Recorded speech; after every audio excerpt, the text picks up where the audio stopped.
Assalamualaikum warahmatullahi wabarakatuh. Salam sejahtera, Om Swastiastu, Namo Buddhaya, dan salam kebajikan. Perkenalkan, nama saya Agustinus Sumiada, guru bimbingan dan konseling di UPT SMP Negeri 1 Makassar Selatan, sekaligus calon fasilitator daerah 7 jurus guru BK Hebat. Hari ini saya akan berbagi praktik baik terhadap rekan sejawat yang ada di sekolah terkait implementasi 2 jurus BK yang telah saya praktekkan kepada peserta. Selamat menyaksikan. Terima kasih sudah meluangkan waktunya untuk kita berkumpul pada siang hari ini. Sebelum kita mulai kegiatan kita, saya minta kesediaan salah satu dari Bapak Ibu untuk memimpin kita dalam doa. Baik Bapak Ibu, sebelum kegiatan kita mulai, mari kita berdoa sesuai dengan keyakinan kita masing-masing. Doa dimulai. Doa selesai. Oke, terima kasih kepada Jenny yang telah memimpin kita dalam doa. Jadi di sini setelah pelatihan dari Makassar kemarin selama kurang lebih 4 hari, kami diminta untuk kembali mempraktekkan apa yang telah kami dapatkan di sana. Ada istilahnya itu 7 jurus, dan ini adalah Tuhan daripada guru wali nantinya. Nah, di sini ada 7 kelola emosi. Nah, di sini setelah kami praktekkan di siswa, kami diminta untuk menyampaikan kepada Bapak Ibu guru apa hasil dari praktek saya kepada siswa. Saya sudah mempraktekkan kenali potensi dan kelola emosi. Yang kenali potensi itu saya praktekkan di kelasnya Pak Reski di 8C, dan kelola emosi itu di kelas 9A. Nah, kami diminta untuk menyampaikan hasil daripada 7 jurus BK ini. Nah, 7 jurus ini juga menjadi tugas nantinya daripada guru wali. Nah, kita lanjut, kita lihat. Yang pertama yang saya praktekkan itu jurus 1, kenali potensi. Kemudian jurus 2 itu kelola emosi. Yang kenali potensi itu di sini saya ambil gaya belajar. Di sini ada 3, ada gaya belajar, kecerdasan majemuk, dan karir masa depan. Kemudian untuk kelola emosi ada self awareness dan self management. Juga di sini ada 3, tapi saya hanya ambil 2 untuk saya praktekkan kepada siswa. Untuk gaya belajar itu saya menggunakan, karena kemarin sebenarnya sudah kita lakukan yang disampaikan oleh Pak Rengki di awal. Namun di sini setelah pelatihan kemarin ada aplikasi baru namanya Aku Pintar. Itu bisa di-download di Play Store dan App Store. Dan di sini kita bisa tahu gaya belajar daripada siswa. Kita lanjut. Di sini kami kemarin di sana ada namanya metode RK. RK itu singkatan dari aktivitas dan refleksi, kemudian konsep dan aplikasi. Nah, di aktivitas itu sama mungkin kalau RK hubungannya dengan materi.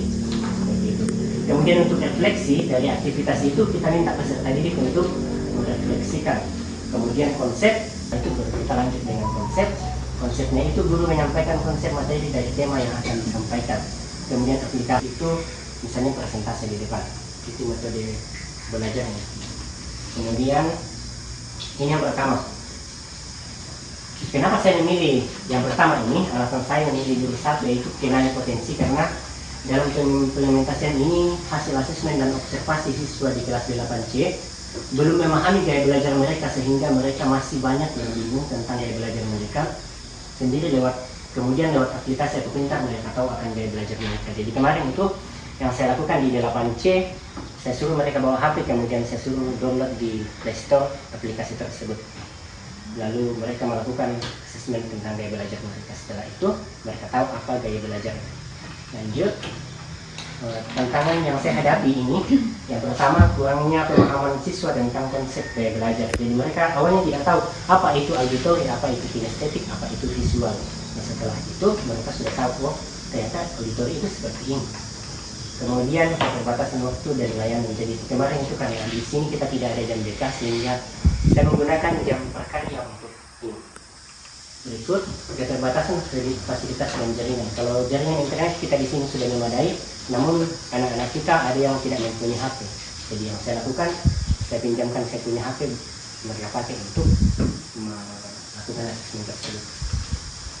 Karakter yang berikut, tantangan berikutnya itu karakter siswa dalam satu kelas itu yang berbeda-beda. Jadi mengarahkan siswa dalam kelas itu yang memiliki karakter yang berbeda memang sulit, apalagi setelah kita asesmen mereka. Berikut, ini saya skip saja. Ini yang metodenya. Yang aktivitasnya.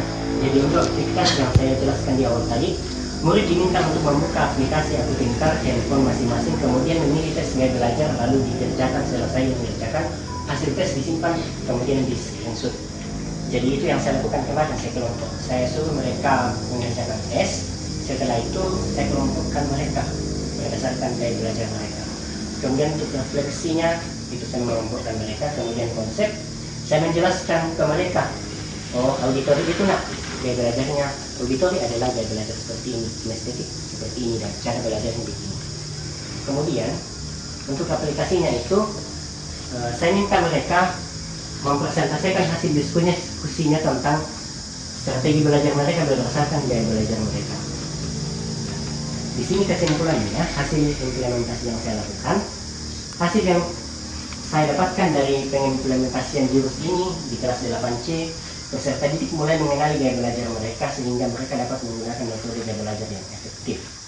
Nah, di sini di bawah itu ada beberapa siswa yang memang peringkat. Jadi kalau siswa biasanya pintar, dia punya gaya belajar lebih dari satu. Dia bisa auditori, bisa kinestetik, bisa visual. Jadi biar kita ceramah, mau pakai video, mau pakai matriks, dia juga bisa mengerti. Boleh diterapkan di kelas ketika kita mengajar. Siswa yang peringkat satu itu biasanya dia punya gaya belajar lebih dari satu. Baik, lanjut. Ini adalah dokumentasi saya bersama dengan mereka. Ini mulai dari ini adalah aplikasi, kemudian refleksi saya membagi mereka ke dalam kelompok seperti ini, lalu mereka berdiskusi tentang bagaimana gaya belajar mereka di ruang masing-masing sesuai dengan strategi mereka. Jadi saya kelompokkan kinestetik kumpul di sini, auditori kumpul di sini, visual kumpul di sini. Lalu saya minta mereka merefleksikan bagaimana cara belajar mereka, lalu saya minta mereka berpresentasi. Kemudian untuk yang kedua, yaitu kelola emosi. Nah, ini juga kalau Bapak Ibu guru penggerak dan pengajar praktik sudah di luar kepala terkait ini. Alasan saya memilih jurus 2 ini dalam pengimplementasian ini dikarenakan dari pengamatan saya secara langsung ataupun hasil asesmen di awal tahun pengajaran diketahui siswa kelas 9A masih banyak yang belum bisa mengelola emosinya dengan benar. Bahkan beberapa anak belum mengetahui macam-macam emosi dan terkadang mereka tidak mengenali emosi yang dirasakan. Oleh karena itu, saya lakukan.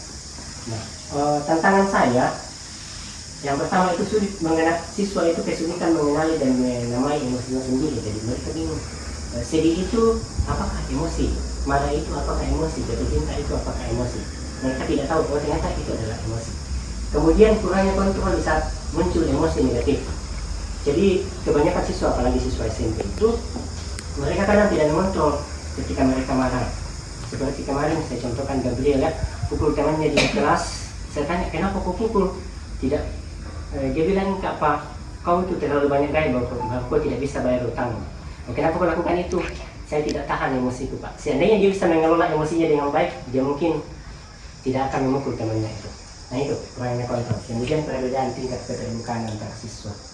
Kemudian kurangnya dukungan lanjut di luar sesi bimbingan. Kemudian skip saja. Ini ya aktivitasnya untuk kelola emosi itu. Saya mengajak murid itu terlibat dalam aktivitas zona emosi yang dimana aktivitas ini bertujuan untuk melatih murid mengenai emosi yang dirasakan sesuai situasi yang terjadi. Kemudian untuk refleksinya dari aktivitas yang telah dilakukan, murid diminta merefleksikan dengan beberapa pertanyaan seperti emosi apa saja yang sering dirasakan dan seterusnya. Kemudian untuk konsepnya itu, guru menjelaskan mengenai peta emosi dan cara pengelolaan emosi dengan cara menggenggam ibu jari serta peran otak dalam proses terjadinya emosi. Kemudian untuk aplikasi, murid merancang kelas bernuansa sel dengan membuat poster yang bertema sel. Sel itu social emotional learning. Kemudian poster tersebut bisa berupa komik, warna emosi, cuaca emosi, peta emosi, dan poster ajakan untuk mengelola emosi dengan benar. Jadi saya ajak mereka terbuka bagaimana mengelola emosi itu dengan konsep sel.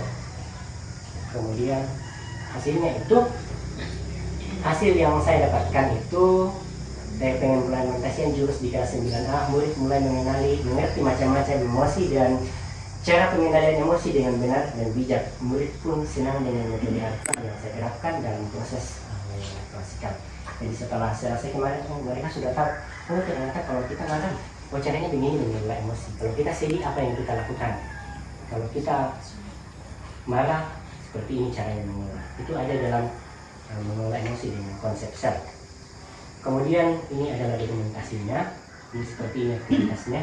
Kemudian refleksinya, ini konsep saya menjelaskan materi. Kemudian untuk aplikasi saya minta mereka untuk membuat papan baca emosi dengan saya roda emosi, cara mengelola emosi. Kemudian ya sampai di situ Bapak dan Ibu, terima kasih. Iya, luar biasa. Oke, sekarang kita mulai dengan doa, maka hari ini setelah selesai Sebelum kita tutup kegiatan kita hari ini, mari kita berdoa. Kita berdoa. Amin.